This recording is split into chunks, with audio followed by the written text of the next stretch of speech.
আব্দুল্লাহ আল মামুন সাংস্কৃতিক জগতের একজন উজ্জ্বল। আমি আসবো না আপনার ওখানে, আজকে ফ্রি সময় বোঝে নেই, এই কারণে বেশি দিন থাকে না, ভারপ্রাপ্ত।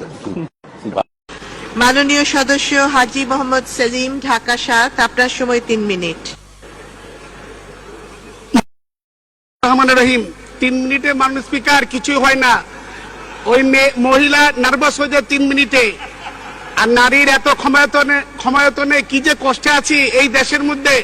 আপনি স্পিকার, মাননীয় প্রধানমন্ত্রী স্পিকার, বিরোধী দলের নেত্রী স্পিকার, আরেকজন রাজপথে ওই সেও নেত্রী, আমার ঘরের মধ্যে আমার ওয়াইফ, সেও কি যে জ্বালা যন্ত্রণা হচ্ছে মানুষ স্পিকার বলে ভাষা প্রকাশ করা যায় না। এই জাতীয় সংসদে যারা আছে এরা কিন্তু কেউ কিছু বলে না, খালি প্রশংসা করে যাচ্ছে। প্রত্যেকজন কষ্টে আছে মাননীয় স্পিকার, প্রত্যেক ব্যক্তি কষ্টে আছে মাননীয় স্পিকার। আমি আমার কথা বলি মাননীয় স্পিকার, এত বড় আইন এই 3 মিনিট দিয়ে হয় না, একটু সময় টমে বাড়িয়ে দিয়ে, আপনার মন উদার। মাননীয় স্পিকার আপনাকে ধন্যবাদ। দাঁড়িয়ে আপনি আমাকে বাজেট আলোচনায় অংশগ্রহণের সুযোগ দিয়েছেন এবং এই সংসদের প্রথম একজন সরি ভুল হয়ে গেছে সুযোগ, সেজন্য আপনাকে ধন্যবাদ। আমি মাই সবসময় আমি বাজেটের আলোচনায়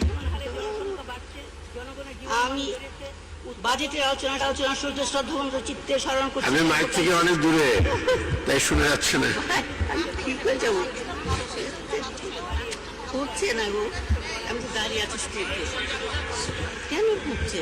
এই বাজেটের আলোচনার শুরুতে শ্রদ্ধাবনত চিত্তে স্মরণ করছি সর্বকালের শ্রেষ্ঠ বাঙালি জাতির মুক্তি সংগ্রামের অগ্রদূত স্বাধীন। আবারও আমাদের শ্রদ্ধেয় যে আলমগীর সাহেবকে এবং ফরিদুর রাজা সাগর সাহেবকে আন্তরিক কৃতজ্ঞতা এবং ধন্যবাদ জানিয়ে আমার বক্তব্য এখানে শেষ করছি। ধন্যবাদ সকলকে। বিসমিল্লাহির রহমানির রহিম। আসসালামু আলাইকুম। মাননীয় স্পিকার, আপনাকে ধন্যবাদ। বাজেট আলোচনার শুরুতে আমি গভীর শ্রদ্ধা স্মরণ করছি সর্বকালের সর্বশ্রেষ্ঠ বাঙালি জাতির জনক বঙ্গবন্ধু শেখ মুজিবুর রহমানকে। সেই সাথে স্মরণ করছি বঙ্গমাতা শেখ ফজিলাতুন্নেসা মুজিবকে। শ্রদ্ধা জ্ঞাপন করছি জাতির চার নেতা ও বরিশালের মাটির মানুষের নেতা, মুক্তিযুদ্ধের অন্যতম সংগঠক শহীদ আব্দুর রব সিনিয়াবাদ সহ মহান স্বাধীনতা যুদ্ধের 30 লক্ষ শহীদ, 15ই আগস্টে নিহত সকল শহীদদান সহ দেশের জন্য সম্ভ্রম হারানো 2 লক্ষ মা বোনের প্রতি। মাননীয় স্পিকার, এবারে আমি 2017-18 অর্থ বছরে 4,266 কোটি টাকার প্রস্তাব বাজেট সম্পর্কে কিছুটা আলোকপাত করতে চাই। মাননীয় স্পিকার,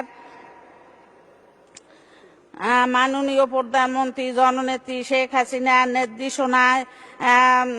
নির্দেশনায় মাননীয় অর্থমন্ত্রী যে বাজেট দিয়েছেন তা অত্যন্ত সময় উপযোগী বাজেট এবং গণমুখী।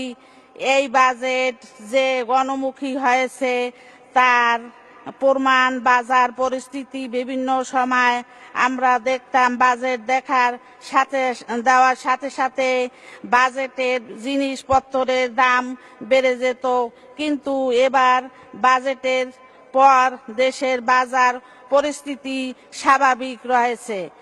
এর অর্থ এই বাজেট জনগণের কল্যাণের বাজেট, এই বাজেট দেশ এগিয়ে যাওয়ার বাজেট, এই বাজেট সুষম উন্নয়নের বাজেট। এই বাজেট 2021 সালের দেশের মধ্যম আয়ের বাংলাদেশের মধ্যম আয়ের দেশের পরিণত হওয়ার বাজেট।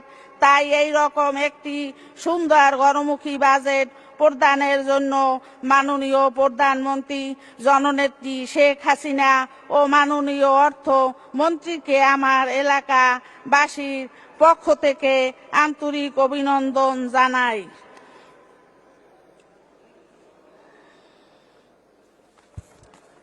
মাননীয় স্পিকার, দক্ষিণবঙ্গের মানুষের দীর্ঘদিনের স্বপ্ন পদ্মা সেতু নির্মাণ। পদ্মা সেতু নিয়ে অনেক ষড়যন্ত্র হয়েছে, সকল ষড়যন্ত্র মোকাবিলা করে আজ এই সেতুর কাজ মানুষের কাছে দৃশ্যমান। 2018 সালে এই সেতু দিয়ে দক্ষিণ পশ্চিম অঞ্চলের মানুষ চলাচল করতে পারবে। এই সব সম্ভব হয়েছে মাননীয় প্রধানমন্ত্রী জননেত্রী শেখ হাসিনার যোগ্যের নেতৃত্বের কারণে। মাননীয় পটুয়াখালী জেলার মেডিকেল কলেজ প্রতিষ্ঠা করা হয়েছে। পায়রা তৃতীয় সমুদ্র বন্দর এবং তৃতীয় 1320 মেগাওয়াট ক্ষমতার বিদ্যুৎ কেন্দ্র স্থাপনের কাজ শুরু হয়েছে এবং দ্রুত গতিতে এগিয়ে চলছে। লেবুখালী সেতু নির্মাণ কাজ দ্রুত এগিয়ে চলছে। শেখ কামাল, শেখ জামাল ও শেখ রাসেল সেতু নির্মাণ করা হয়েছে। তাই পটুয়াখালীর বাসীর পক্ষ থেকে মাননীয় প্রধানমন্ত্রী জননেত্রী শেখ হাসিনা